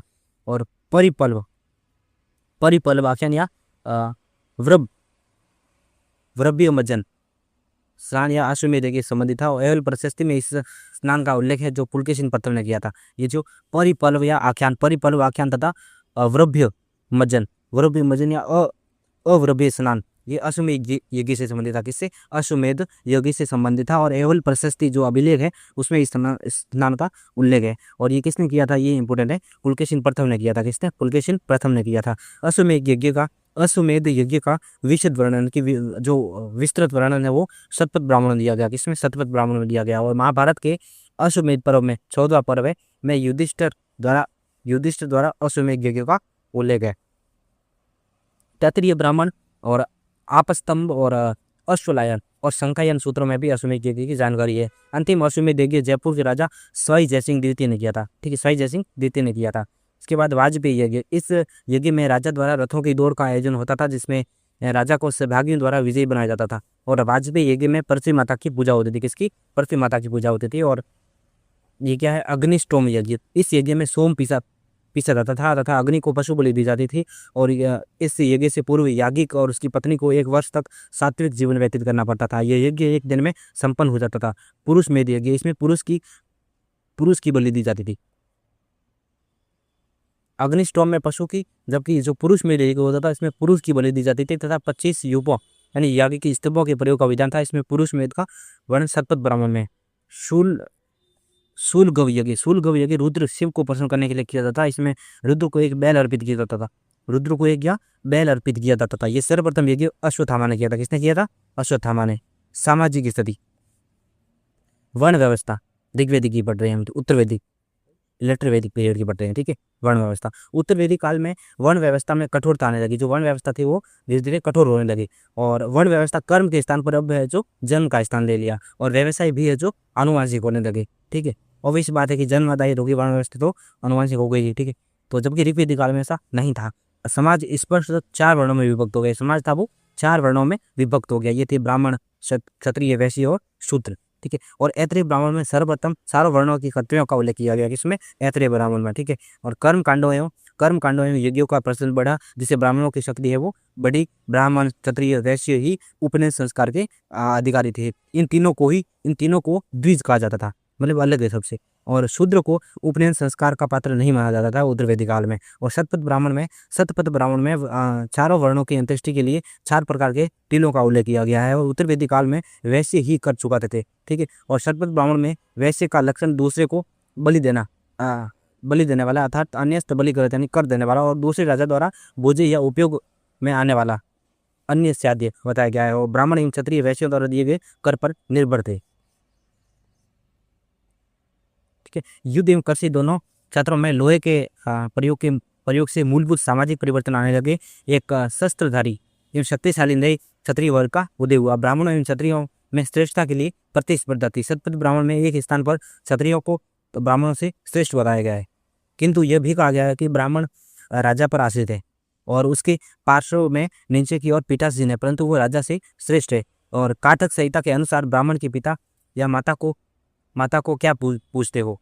यदि उसमें श्रुति का ज्ञान है तो वही पिता है और वही पितामह है। उपनिषद काल में अनेक दार्शनिक राजा भी हुए जिन्होंने ब्रह्म ज्ञान एवं आध्यात्मिक चिंतन पर बल दिया। यह ब्राह्मणों की श्रेष्ठता को चुनौती थी। उद्दालक या आरुण्य ब्राह्मण ने प्रवाहन जाबाली पांचाल नरेश से शिक्षा प्राप्त की। ब्राह्मण गार्ग्य ने काशी राजा अजातशत्रु से शिक्षा ग्रहण की। ऐत्रेय ब्राह्मण में राजा के लिए कहा गया है कि वो ब्राह्मण की जीविका चलाने वाला, दान देने वाला है। वो राजा जब भी चाहे ब्राह्मण को हटा सकता है। शिल्पियों में रथकारों को ऊंचा स्थान दिया गया है। रथकारों को युगोपवीत पहनने, उपनयन संस्कार का अधिकार प्राप्त था। इस समय तक समाज में अस्पृश्यता जो अनटचेबिलिटी है उसकी भावना का उदय नहीं हुआ था, ध्यान रखना, उत्तर वैदिक काल तक। परंतु द्विजों एवं शूद्रों के बीच अंतर स्पष्ट हो गया था। वो अंतर स्पष्ट हो गया था। शतपथ ब्राह्मण के अनुसार दास एवं शूद्र सोम यज्ञ में भाग ले सकते थे। दास और शूद्र वो सोम यज्ञ था उसमें भाग ले सकते थे। छांदोग्य उपनिषद में दासों को संपत्ति माना गया है। छांदोग्य उपनिषद उसमें दासों को क्या संपत्ति माना गया है। और वृहदारण्यक एवं छांदोग्य उपनिषद में कहा गया है कि ब्रह्मलोक में सभी समान माने जाते हैं। ब्रह्मलोक है उसमें सभी समान माने जाते हैं। अतः चांडाल को भी यज्ञ का अवशेष पाने का अधिकारी माना गया है। और वाजसनेयी संहिता के पुरुष मेध सूक्त में सर्वप्रथम चांडाल का उल्लेख है। मलेच्छ की अवधारणा की शुरुआत उत्तर वैदिक काल में हुई। सर्वप्रथम गोत्र शब्द का प्रयोग ऋग्वेद में हुआ है, और लेकिन उत्तर वैदिक काल में गोत्र प्रथा स्थापित हुई। गोत्र का एक वंश, कुल या जाति के रूप में उल्लेख अथर्ववेद में होता है। आश्रम, उत्तर वैदिक काल में सर्वप्रथम छांदोग्य उपनिषद में 3 आश्रमों की जानकारी मिलती है। चौथे आश्रम संन्यास आश्रम की स्थापना अभी तक नहीं हुई थी। ये 3 आश्रम ब्रह्मचर्य, गृहस्थ और वानप्रस्थ थे। सर्वप्रथम जाबालोपनिषद में चारों आश्रमों का वर्णन मिलता है। इसके बाद स्त्रियों की दशा। उत्तर वैदिक काल में स्त्रियों की दशा में गिरावट आई। उन्हें पैतृक संपत्ति के अधिकार से वंचित कर दिया गया, जबकि ऋग्वेदिक काल में ऐसी स्थिति नहीं थी।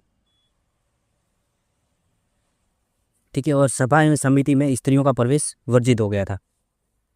ठीक है। सभा और समिति में स्त्रियों का प्रवेश वर्जित हो गया था। किसमें? उत्तर वैदिक काल में, लेटर वैदिक पीरियड में। स्त्रियों को उपनयन संस्कार से भी वंचित कर दिया गया। और अथर्ववेद में पुत्री के जन्म पर जो खिन्नता प्रकट की गई है। और ऐतरेय ब्राह्मण में पुत्री को कर्पण कहा गया है तथा पुत्री को समस्त दुखों का स्रोत माना गया है। अश्वलायन ग्रह सूत्र में स्त्रियों के समावर्तन संस्कार का उल्लेख है। शतपथ ब्राह्मण में अनेक विदुषी कन्याओं का उल्लेख मिलता है, जैसे गार्गी, मैत्री, गंधर्वग्राहिता, जाबाल आदि। गार्गी ने राजा जनक के दरबार में याज्ञवल्क्य को चुनौती दी। अथर्ववेद के अनुसार पत्नी घर की स्वामिनी होती थी एवं पति के साथ यज्ञ में सम्मिलित होती थी। अथर्ववेद में कन्याओं के लिए ब्रह्मचर्य आश्रम के पालन का स्पष्ट उल्लेख है। शतपथ ब्राह्मण में स्पष्ट कहा गया है कि स्त्रियों को यज्ञ करने एवं वैदिक ग्रंथ पढ़ने का अधिकार नहीं था। भगवद गीता में स्त्रियों को शूद्र के समकक्ष बताया गया है। तैत्तिरीय ब्राह्मण का कथन है कि ब्राह्मण को वसंत में, क्षत्रियों को ग्रीष्म में, वैश्य को शीत ऋतु में तथा रथकार को वर्षा काल में अग्निहोत्र करना चाहिए। और तैत्तिरीय ब्राह्मण में देधिशव्य शब्द का प्रयोग आया है, जिसका अर्थ है विधवा का पुत्र। और तैत्तिरीय संहिता में विधवा विवाह का उल्लेख मिलता है और विधवा पुनर्विवाह प्रचलित था। ठीक है। मैत्रायणी संहिता में स्त्री को पासा, धूत एवं सुरा के साथ 3 प्रमुख बुराइयों में गिना गया है। मैत्रायणी संहिता में मनु की 10 पत्नियों का उल्लेख मिलता है। ऋग्वेदिक काल में विवाह की उम्र 16 से 17 वर्ष थी। अथर्ववेद में सती प्रथा का उल्लेख है। जबकि ऋग्वेद में सती प्रथा का उल्लेख सिर्फ प्रतीकात्मक प्रथा के रूप में है, वो उतनी प्रचलित नहीं थी। ठीक है। और समय समय पर जन समूह एकत्रित होकर खेल कूद एवं मनोरंजन करता था। इस प्रकार के उत्सव समझिया कहलाते थे। और चौथा, गृहस्थ आर्यों द्वारा किए जाने वाले 5 महायज्ञ देखते हैं। ब्रह्म यज्ञ, ये ऋषि यज्ञ अध्ययन अध्यापन द्वारा ब्रह्म के प्रति कृतज्ञता, ग्रेटिट्यूड व्यक्त करने के लिए। देव यज्ञ, हवन द्वारा देवताओं की पूजा अर्चना। पितृ यज्ञ, ये पितरों का जल एवं भोजन द्वारा तर्पण। ठीक है। उसके बाद मनुष्य यज्ञ, अतिथि सत्कार करना। भूत यज्ञ, समस्त जीवों के प्रति ग्रेटिट्यूड, कृतज्ञता व्यक्त करना, थैंकफुलनेस। ठीक है। और 3 ऋण, ऋषि ऋण, प्राचीन ज्ञान विज्ञान एवं साहित्य के प्रति कर्तव्य। ठीक है। Duties toward ancient knowledge and science and literature. ठीक है। तो उसके प्रति ये ऋषि ऋण होता था। उसके बाद पितृ ऋण होता था, पूर्वजों के प्रति कर्तव्य। पितृ ऋण, देव ऋण, देवताओं एवं भौतिक शक्तियों के प्रति दायित्व। भौतिक शक्तियों और देवताओं के प्रति जो दायित्व, वो देव ऋण कहलाता था। 7 पाक यज्ञ थे, पाक एवं पवित्र। अष्टक, श्रावणी, अग्रहायणी, क्षेत्री, आश्वयुजी और पार्वन और श्राद्ध। ठीक है। 7 हरवी यज्ञ थे, जिसमें ये अग्निहोत्र, 10 पूर्णमासी, आग्रह, चतुर्मासी, निरुद्ध, सौत्रामणि। इस यज्ञ में अश्विनों एवं सरस्वती को सूर्य सोम की आहुति दी जाती थी। और सौत्रामणि इंद्र की उपाधि। सौत्रामणि किसकी उपाधि थी? इंद्र की उपाधि थी। और वैदिककालीन अधिकतर यज्ञ विशेष अवसर और त्योहारों पर संपन्न किए जाते थे। दर्श यज्ञ अमावस्या के दिन किए जाते थे, जबकि पौर्णमासी यज्ञ पूर्णिमा के दिन किया जाता था। 7 सोम यज्ञ, अग्निष्टोम, अत्यग्निष्टोम और उगत्या, सोढ़ासीन, वाजपेय, अतिरात्र और आप्तोरियम के। अग्निष्टोम में 11 पशुओं की बलि दी जाती थी, 16 संस्कार। ठीक। ग्रह सूत्रों में सर्वप्रथम संस्कारों का विवेचन मिलता है। संस्कारों का प्रचलन वैदिक काल से हुआ, किंतु वैदिक साहित्य में इसका वर्णन नहीं मिलता है। गौतम धर्म सूत्र में संस्कारों की संख्या 40 दी है तथा वैखानस धर्म सूत्र में 18 संस्कार बताए गए हैं, परंतु प्राय सभी धर्मशास्त्र संस्कारों की संख्या 16 मानते हैं।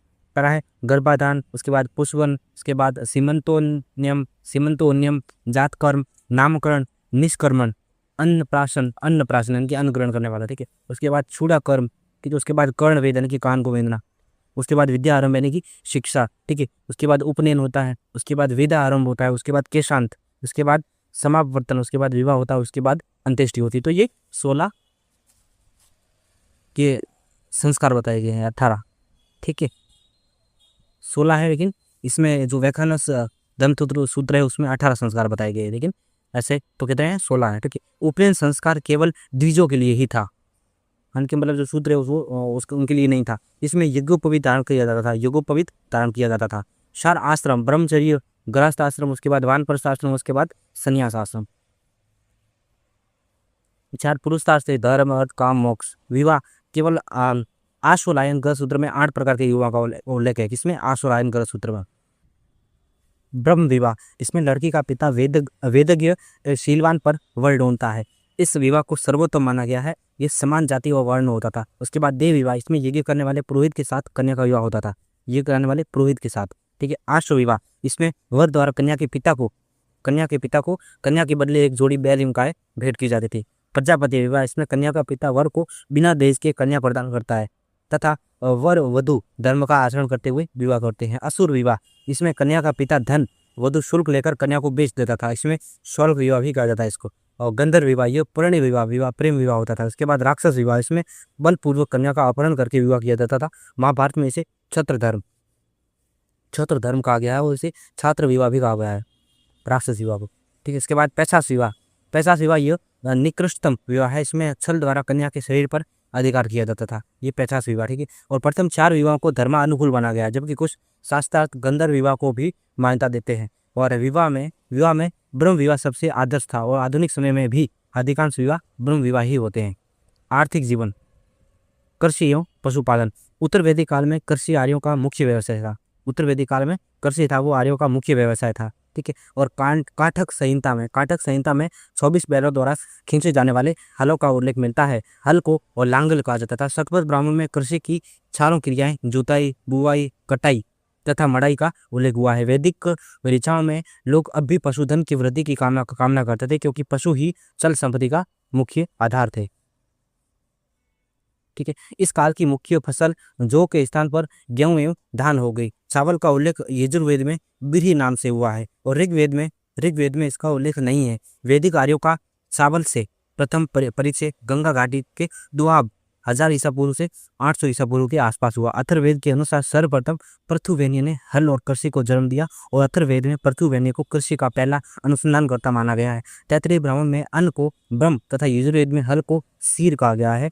इस काल में भूमि पर व्यक्तिगत अधिकार की भावना मजबूत हुई उत्तर वैदिक काल में, ठीक है। और अथर्ववेद में पशुओं की प्राकृतिक खाद को मूल्यवान बताया गया है और एक खेती को हानि पहुंचाने वाले जीव जंतुओं का उल्लेख है। अथर्ववेद में पहली बार नहरों का उल्लेख किसमें है? अथर्ववेद में है। और अथर्ववेद में ही सर्वप्रथम गन्ने का वर्णन भी अथर्ववेद में है। चावल को वीरी एवं तंदुर कहा गया जिसको चावल को, और धान के लिए शाली, गेहूं के लिए गोधूम या गंदुम और गन्ने के लिए इच्चू शब्द काम में लिया गया। इच्चू गन्ने के लिए, गेहूं गंदुम के लिए और शाली धान के लिए, ठीक है। और भूमि दान का उल्लेख सर्वप्रथम उत्तर वैदिक कालीन ग्रंथों में मिलता है। भूमि दान जो है लैंड डोनेशन, उसका जो उल्लेख है वो उत्तर वैदिक कालीन ग्रंथों में मिलता है सर्वप्रथम। और वनय अपने आप में उत्पन्न कष्ट मेहनत से उत्पन्न उपज को जो कहा जाता है उसको वनय कहा जाता था। और उत्तर वैदिक काल में तांबे के अलावा लोहे का व्यापक प्रयोग शुरू हुआ। लोहे को श्याम अयस्क कहा जाता था। क्या? श्याम अयस्क, अयस्क है लोहा और अयस्क या अयस्क से बना अयस्क, ठीक है। और लोहे के प्रयोग ने आर्थिक गतिविधियों में क्रांतिकारी परिवर्तन ला दिया और लोहे द्वारा वनों को साफ कर कृषि योग्य भूमि बढ़ाने, लोहे के फाल द्वारा जराई तक हल चलाने में मदद मिली, इससे कृषि उपज बढ़ी। लेकिन ऋग्वैदिक काल में आप जाते हो तो वहाँ पे लोहे का कहीं भी उल्लेख नहीं मिलता है। प्रयोग हालांकि होता होगा बट वो ऋग्वेद में कहीं भी उल्लेख नहीं मिला है। उसके बाद बात करते हैं उद्योग एवं व्यापार। शिल्प के व्यापार में भी उत्तर वैदिक काल में विकास हुआ। पुरुष मेध सूक्त में अनेक शिल्प उद्योगों का वर्णन है। व्यापारिक श्रेणी के प्रधान को श्रेष्ठी कहा जाता था और सृष्टि श्रेणी का उल्लेख ऐत्रेय ब्राह्मण में मिलता है। शतपथ ब्राह्मण में वैश्य को अन्य से वृद्धिकृत कहा गया है। शतपथ ब्राह्मण में महाजनी प्रथा का पहली बार उल्लेख हुआ है और शूद्र गौर को कुदीसीन कहा गया है। और तैत्तिरीय संहिता में ऋण के लिए कुशीत शब्द मिलता है। इस काल में आर्य लोहे एवं तांबे के अतिरिक्त सोना, चांदी, टीन, सीसा आदि धातुओं से भी परिचित थे। और अथर्ववेद में चांदी का उल्लेख मिलता है। अथर्ववेद में चांदी का उल्लेख मिलता है। ठीक है। और उत्तर वैदिक काल में निष्क, शतमान, पाद, कृष्णल आदि माप की इकाइयां भी थी। और एक निष्क का वजन 320 रत्ती का था और एक कृष्णल का वजन 1 रत्ती यानी 1.8 ग्राम था। रत्ती का एवं गुंजा भी तौल की इकाई थी। निष्क स्वर्ण मुद्रा थी एवं शतमान चांदी की मुद्रा थी। निष्क किसकी? स्वर्ण मुद्रा। निष्क क्या है? एक स्वर्ण मुद्रा थी, स्वर्ण सिक्का निष्क। ठीक है। इसके बाद शतमान क्या था? शतमान यानी चांदी की मुद्रा। शतमान चांदी की मुद्रा, निष्क स्वर्ण मुद्रा। और गाय एवं निष्क लेन देन का माध्यम थी। गाय और निष्क लेन देन का माध्यम थी। गाय और निष्क यानी स्वर्ण मुद्रा लेन देन का माध्यम थी। वस्तु विनिमय द्वारा भी व्यापार होता था उत्तर वैदिक काल में। ठीक है। विविध मृदभांड। उत्तर वैदिक काल में 4 प्रकार के मृदभांड प्रसिद्ध है। एक तो काले और लाल, उसके बाद काले मृदभांड, उसके बाद चित्रित पेंटेड, ठीक है, उसके बाद रेड। ठीक है। काले और लाल मिक्स में सिर्फ लाल और चित्रित दूसर पेंटेड पॉलिश्ड वेयर। ठीक है। चित्रित दूसर मृदभांड। उत्तर वैदिक काल की विशेषता चित्रित दूसर मृदभांड थी, जबकि लाल मृदभांड सबसे ज्यादा प्रसिद्ध है। ठीक है। विशेषता तो चित्रित दूसर पेंटेड वेयर थी, ग्रे वेयर, बट ज्यादा प्रचलित कौन से थे? लाल मृदभांड प्रचलित थे, जब ज्यादा लाल। ठीक है। और प्रवृत्ति हड़प्पा लाल सबसे ज्यादा, रेड वेयर। ठीक है। प्रवृत्ति यानी कि उसके बाद हड़प्पाकालीन वस्तुओं के साथ चित्रित दूसर मृदभांड कुरुक्षेत्र भगवानपुरा से मिलते हैं। भारत में मुख्यतः 4 प्रकार के मृदभांड की परंपरा थी। एक तो गैरिक मृदभांड, ये सिंधु घाटी सभ्यता से संबंधित है। गैरिक मृदभांड किससे संबंधित है? सिंधु घाटी सभ्यता से। उसके बाद कृष्ण लोहित मृदभांड, ये ऋग्वेदिक काल से संबंधित है। कृष्ण लोहित ऋग्वेदिक काल से। और चित्रित दूसर मृदभांड की उत्तर वैदिक कालीन। तो ये इंपोर्टेंट बात है, तीनों याद रखो, फैक्ट रख लो। ठीक है। गैरिक सिंधु घाटी, कृष्ण लोहित ऋग्वेदिक और चित्रित दूसर उत्तर वैदिक काल के हैं। ठीक है। उत्तरी चमकीली काली मृदभांड, उत्तरी चमकीली काली नदन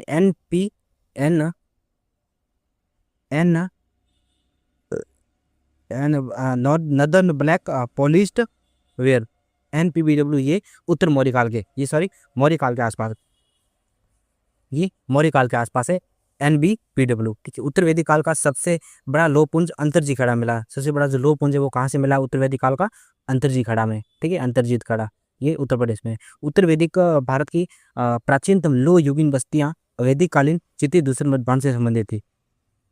लोह युगीन बस्तियां ये चित्रित दूसर मृदभांड से संबंधित थी। वैदिक ग्रंथों में उल्लेखित नील लोहित, कृष्ण एवं लाल भांड है। चित्रित दूसर मृदभांड संस्कृति की उत्तर वैदिककालीन संस्कृति से समानता का आधार दोनों की भौतिक संस्कृति, ठीक है, भौगोलिक विस्तार एवं कालक्रम अवधि में समानता है।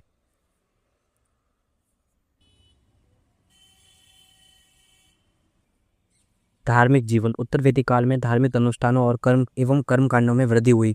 यज्ञों में अधिक पुरोहितों की आवश्यकता होने लगी। ऋग्वेद के देवता इंद्र जो अग्नि का महत्व कम हो गया। प्रजापति ब्रह्म को सृष्टि के निर्माता के रूप में सर्वोच्च स्थान मिला। प्रजापति में हिरण्यगर्भ एवं विश्वकर्मा दोनों पूर्ववर्ती देवता समाहित हो गए। वैदिक देवता रुद्र एवं उत्तर वैदिक काल में शिव के रूप में प्रतिष्ठित हुए और विष्णु भी सृष्टि के संरक्षक के रूप में पूजे जाने लगे।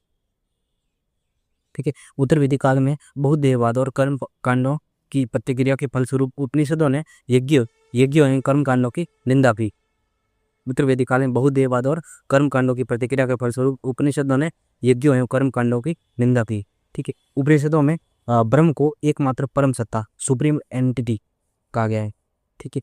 सुप्रीम एंटिटी के रूप में स्वीकार किया गया है। मुंडकोपनिषद के अनुसार यज्ञ ऐसी नौका है जिस पर भरोसा नहीं किया जा सकता। और छांदोग्य उपनिषद में धर्म के 3 स्कंद बताए गए हैं। यज्ञ अध्ययन दान और दूसरा तप है और तीसरा ब्रह्मचर्य। देवताओं के प्रकार। दिव्य स्वर्गीय देवता, पार्थिव पृथ्वी के देवता, दिव्य स्वर्गीय देवता होते थे दिव्य। ठीक है। पार्थिव पृथ्वी के देवता, गोजात गोरक्षा से संबंधित देवता, अप्य जल के देवता। अप्य क्या रहा है? जल के देवता, ये उत्तर वैदिक कालीन देवता। ठीक है। उपनिषदों के 4 महाकाव्य। महावाक्य, प्रज्ञान ब्रह्म, ऐत्रेय उपनिषद ऋग्वेद, अयम आत्मा ब्रह्म, अयम आत्मा ब्रह्म, ये है मंडूक्य उपनिषद अथर्ववेद में। तत्त्वम त्वम असि, तत्त्वम असि छांदोग्य उपनिषद सामवेद में। अहम ब्रह्मसि, ये बृहदारण्यक उपनिषद यजुर्वेद में। अन्य महा का वाक्य सोहम, आई एम दैट, सोहम इस उपनिषद में। ठीक है। एक मेवाम द्वितीयम ब्रह्म, ब्रह्म ब्राह्मण is only one without second. ठीक है। और छांदोग्य उपनिषद में ये, ठीक है। और सर्वम खलवित ब्रह्म, ऑल ऑफ दिस इज ब्रह्म के छांदोग्य उपनिषद में। और एतद वायम तत्, दिस वेराइली इज दैट, ये कठोपनिषद में। ठीक है, कठोपनिषद में। ओके। और विविध महत्वपूर्ण तथ्य ऐत्रेय ब्राह्मण, ऐत्रेय ब्राह्मण में सर्वप्रथम 4 वर्णों के कर्तव्यों का वर्णन मिलता है। और शून्यशेप की कथा ऋग्वेद के ऐत्रेय ब्राह्मण में है। इसमें शून्यशेप को उसका पिता 100 गायों के बदले यज्ञ में बलि देने के लिए राजा हरिश्चंद्र को बेच देता है। और अंत में शून्यशेप को विश्वामित्र ऋषि गोद ले लेते हैं। ऐत्रेय ब्राह्मण में पुत्र को संसार सागर पार करने वाली नौका कहा गया है। ठीक है। शतपथ ब्राह्मण, शतपथ ब्राह्मण के अनुसार राजा को प्रजा का अनुमोदन होना चाहिए प्रजा का। ठीक है। और शतपथ ब्राह्मण में कुलाल चक्र, कुमार का छाक उल्लेख है। ठीक है। और अंबिका का रुद्र की बहिन के रूप में उल्लेख तैत्रीय ब्राह्मण एवं शतपथ ब्राह्मण में हुआ है। ठीक है। शतपथ ब्राह्मण में रेवा, नर्मदा, सदानीरा, गंडक नदी, आर्य सभ्यता के विस्तार का उल्लेख मिलता है। शतपथ ब्राह्मण में जल प्लावन की कथा का वर्णन है। बृहदारण्यक उपनिषद, याज्ञवल्क्य गार्गी संवाद और याज्ञवल्क्य मैत्री संवाद का उल्लेख बृहदारण्यक उपनिषद में मिलता है। बृहदारण्यक उपनिषद सबसे बड़ा उपनिषद है। इसके प्रधान प्रवक्ता महर्षि याज्ञवल्क्य है, जो आरोणी उद्दालक के शिष्य थे। पुनर्जन्म का सिद्धांत सर्वप्रथम शतपथ ब्राह्मण एवं बृहदारण्यक उपनिषद में मिलता है। किसमें? उपनिषद की पुनर्जन्म की बात की जाए तो उपनिषद की बात हो जाए तो बृहदारण्य, लेकिन ब्राह्मण की बात की जाए तो कौन सा है? शतपथ ब्राह्मण में। ठीक है। और छांदोग्य उपनिषद देखते हैं। छांदोग्य उपनिषद में इतिहास पुराण को पंचम वेद कहा गया है। इतिहास पुराण को पंचम वेद कहा गया है। आरोणी उद्दालक और श्वेत केतु के मध्य संवाद ब्रह्म एवं आत्मा के अभिन्नता के विषय पर, मतलब ब्रह्म और आत्मा अलग है या नहीं उसके विषय पर है इसमें संवाद है कि आरोणी उद्दालक। और छांदोग्य उपनिषद में ये, और इसमें श्वेत केतु की अज्ञान से आत्मज्ञान तक की यात्रा दी गई है। तत्त्वम असि भी छांदोग्य उपनिषद में निष्कर्ष के रूप में श्वेत केतु कहता है। उद्दालक कुरु पांचाल के निवासी थे। छांदोग्य उपनिषद में वर्णित कथा के अनुसार श्वेत केतु उद्दालक ऋषि का पुत्र, आरोणी ऋषि अरुण औपवेशी गौतम का पुत्र था। छांदोग्य उपनिषद के अतिरिक्त बृहदारण्यक उपनिषद और कौशिक की उपनिषद में भी श्वेत केतु की कहानी है। श्वेत केतु ने महाभारत में महिला के लिए एक पति प्रथा की शुरुआत की। छांदोग्य उपनिषद में चांडाल को स्वान, कुत्ता एवं शुकर, सूअर की श्रेणी में रखा है। सत्यकाम जाबाली की कहानी छांदोग्य उपनिषद के 4वें अध्याय में है, जिसमें सत्यकाम और हरिद्रमत गौतम ऋषि के बीच संवाद दिया गया है। ठीक है। जाबाली, सत्यकाम जाबाल की कहानी एक कुंवारी माँ की कहानी है, जो अपने बेटे को उसके पिता के नाम बताने से ये कहते हुए मना कर देती है कि उसने बहुत से पुरुषों की सेवा की है और उसे नहीं पता कि वह किसका बेटा है। छांदोग्य उपनिषद की सत्यकाम जाबाल की कहानी से प्रेरित होकर सन 1969 में फिल्म अभिनेता धर्मेंद्र ने ऋषिकेश मुखर्जी के निर्देशन में सत्यकाम नामक बेहतरीन फिल्म बनाई थी, जो इस कहानी को आधुनिक समय में प्रासंगिक बनाती है और वैदिक ऋषि मुनियों की गहरी समझ को प्रदर्शित करती है। अन्य यम नचिकेता की कहानी कठोपनिषद में, यम नचिकेता का जो कहानी वो इसमें कठोपनिषद में है। और यह कृष्ण यजुर्वेद की कट शाखा का उपनिषद है। भारत का राष्ट्रीय वाक्य सत्यमेव जयते, ये भी मुंडकोपनिषद से लिया गया। उसमें मुंडकोपनिषद में सत्यमेव जयते थी, ये बात का राष्ट्रीय वाक्य। और मुंडकोपनिषद में यज्ञों की तुलना टूटी हुई नाव से की गई। यज्ञों की तुलना किससे की गई है? टूटी हुई नाव से की है। ठीक है। और पुत्र को नाव पार कराने वाला कहा गया। ठीक है इसमें। और तैत्रीय ब्राह्मण के अनुसार ब्राह्मण सूत का, क्षत्रिय सन का और वैश्य ऊन का युगोपवीत धारण करते थे। वैश्य शब्द का सर्वप्रथम प्रयोग किसने किया है? वाजस्नेयी संहिता शुक्ल यजुर्वेद में मिलता है। उमा शब्द का उल्लेख कैन उपनिषद में, उमा किसमें? कैन उपनिषद में। और अथर्ववेद का प्रतिसूक्त वैदिक राष्ट्रीय गीत है। लोपामुद्रा अगस्त्य ऋषि की पत्नी थी। लोपामुद्रा ने कई वैदिक रचनाओं की रचना की। लोपामुद्रा क्या थी? क्षत्रिय थी। लोपामुद्रा क्या थी? क्षत्रिय थी। निष्काम कर्म सिद्धांत का सर्वप्रथम जो प्रतिपादन है वो ईशोपनिषद में, किसमें? ईशोपनिषद में निष्काम कर्म। कौन सा? ईशोपनिषद। और याज्ञवल्क्य की 2 पत्नियां मैत्री और कात्यायनी थी। मैत्री और कात्यायनी थी और मैत्रेयी परम विदुषी थी और उसने कात्यायनी के पक्ष में संपत्ति त्याग कर याज्ञवल्क्य से मात्र ज्ञान दान देने की प्रार्थना की। श्वेताश्वतर उपनिषद रुद्र देवता को समर्पित है। इसमें रुद्र के प्रवर्ती नाम शिव का उल्लेख है। ठीक है, नवता भक्ति का उल्लेख श्वेताश्वर उपनिषद में मिलता है। कट मुंडक एवं श्वेताश्वर उपनिषद में सांख्य लोक यज्ञ का परिचय मिलता है। तैत्तिरीय आरण्यक में रुद्र की पत्नी पार्वती का उल्लेख हुआ है। अधिक अन्न उत्पन्न करना चाहिए, अधिक अन्न उत्पन्न करना चाहिए और अन्न ही ब्रह्म है। ये नारा तैत्तिरीय उपनिषद में दिया गया, किसमें है? तैत्तिरीय उपनिषद में दिया गया है और इसका वर्तमान हरित क्रांति से सामने किया जा सकता है। मतलब ये हरित को ऐसे विजिट कर सकते हो। अधिक अन्न उत्पन्न करना चाहिए और अन्न ही ब्रह्म है। गोपद ब्राह्मण की रचना और ब्राह्मण ग्रंथों में सबसे अंत में हुई और श्राद्ध प्रथा की शुरुआत सर्वप्रथम दत्तात्रेय ऋषि के बेटे निमि ने की थी। शल्य क्रिया का उल्लेख अथर्ववेद में मिलता है ना, ये वेरी वेरी इंपॉर्टेंट है। जो शल्य क्रिया है कि ऑपरेशन वाली शल्य क्रिया का जो उल्लेख है वो किसमें मिलता है? अथर्ववेद में मिलता है। अथर्ववेद में शल्य क्रिया का उल्लेख मिलता है। ठीक है, उल्लेख मिलता है। और युद्ध का प्रारंभ मनुष्यों के मस्तिष्क से होता है। युद्ध का प्रारंभ मनुष्य के मस्तिष्क से होता है। ये किसमें कहा गया है? अथर्ववेद में कहा गया है कि युद्ध का प्रारंभ मनुष्यों के मस्तिष्क से होता है। अथर्ववेद में उल्लेखित अरुंधति एक रोगनाशक जड़ी बूटी थी। अरुंधति क्या थी? एक रोगनाशक जड़ी बूटी थी। किसमें? अथर्ववेद में। और मगध एवं अंग का प्राचीनतम उल्लेख अथर्ववेद में मिलता है। मगध और अंग का जो प्राचीनतम उल्लेख है वो किसमें मिलता है? अथर्ववेद में मिलता है। शूल सूत्र में यज्ञ की वेदियों के निर्माण का वर्णन है। शूल सूत्र के वैदिक गणित की जानकारी मिलती है। और शून्य का उल्लेख यजुर्वेद में। शून्य का उल्लेख किसमें है? यजुर्वेद में। भाई वेरी वेरी इंपोर्टेंट। ऋग्वेद में नहीं है, अथर्ववेद में भी नहीं है। शून्य का उल्लेख यजुर्वेद में है। शून्य का उल्लेख यजुर्वेद में है। Very very important. ठीक है, अश्विनी चिकित्सा के देखा था। अश्विनी किसके देखा थे? चिकित्सा के। और निर्वसित और अनिर्वसित, वर्जित और अवर्जित शूद्रों का उल्लेख पाणिनि की अष्टाध्यायी में है। ये निर्वसित और अनिर्वसित या वर्जित या अवर्जित शूद्रों का जो उल्लेख है वो पाणिनि की अष्टाध्यायी में है। ठीक है, व्याकरण है उसमें। विविध तथ्य। मैं कारु मंत्र निर्माता हूँ और मेरे पिता भेषज वैद्य है और मेरी माता उपल प्रत्यक्षिणी अन्न पीसने वाली है। वैदिक ऋषि अंगिरस के ऋग्वेद के 9वें मंडल में ये है। ठीक है, अस्तोमा सदगमे ये किसमें है? अस्तोमा सदगमे ये ऋग्वेद में है। उसके आगे तमसोमा ज्योतिर्गमय। ठीक है, ये अस्तोमा सदगमे ऋग्वेद है। ठीक है, समुद्र के उत्तर में हिमालय के दक्षिण में जो स्थित है वो भारत देश है और वहाँ की संतानें भारतीय है। ये विष्णु पुराण में कहा गया है। विराट पुरुष के मुख से ब्राह्मण, उसकी बाहुओं से क्षत्रिय, जंघाओं से वैश्य और पैरों से शूद्र उत्पन्न हुए। ऋग्वेद के 10वें मंडल में है। ठीक है, और सभा एवं समितियां प्रजापति की 2 पुत्रियां हैं। ये अथर्ववेद में कहा गया है। सभा और क्या है? सभा और समितियां प्रजापति की 2 पुत्रियां हैं। ये अथर्ववेद में कहा गया है। एकम सदम विप्रा बहुधा वदंती। एकम सदम विप्रा बहुधा वदंती ये ऋग्वेद में कहा गया है। ठीक है, वैदिककालीन शब्दावली देखते हैं। वैदिक शब्दावली और वर्तमान शब्द। गोधूम गेहूं, विधि धान, तंदूल चावल, दुहिता दूध दुहने वाली अर्थात पुत्री, यव जो, गोधन या गोहंता गाय का वध करने वाला यानी अतिथि।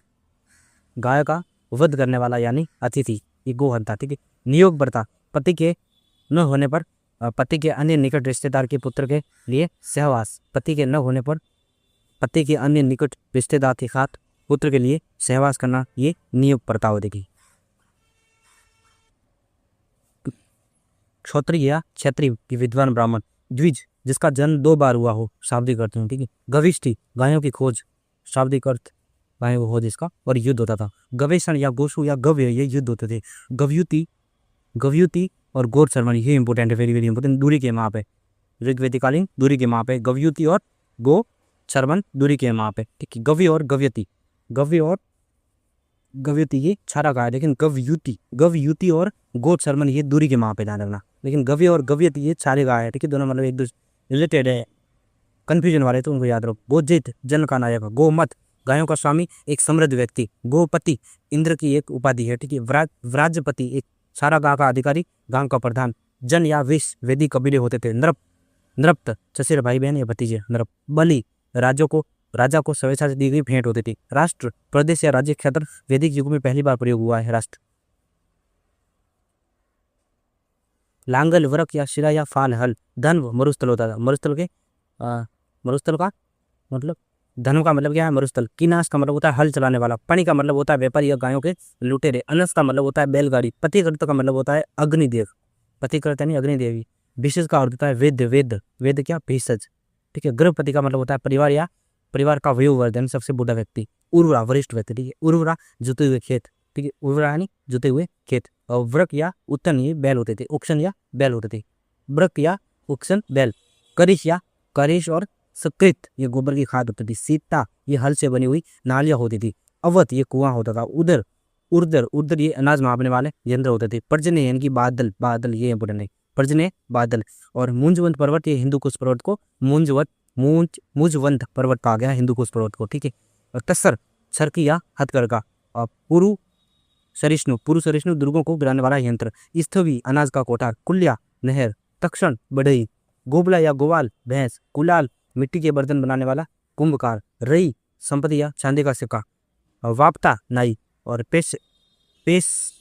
पेशकारी ये वस्त्रों पर कढ़ाई करने वाली स्त्री पेशकारी। अवी भेड़। अजा बकरी, अजा या आज से बना बकरी।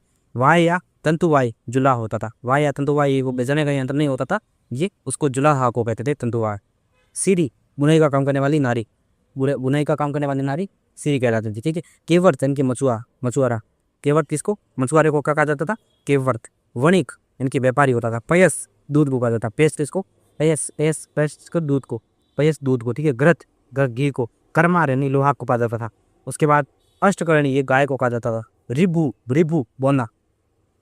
और प्राचीन काल में नहरों को कुलिया मट्टी का और प्रणाली कहते थे। खेतों में पानी पहुंचाने के लिए बनाई गई कृत्रिम नालियों को खनित्रम, ये इंपॉर्टेंट है, खनित्रम। कृत्रिम नालियां बनाई जाती थी पानी के लिए, तो वैदिक काल में उसको खनित्रम कहा जाता था। क्या, खनित्रम। 7 यूनिट अध्याय 7 प्राचीन भारत के प्रमुख आंदोलन, ये नेक्स्ट वीडियो में पढ़ेंगे। Thank you.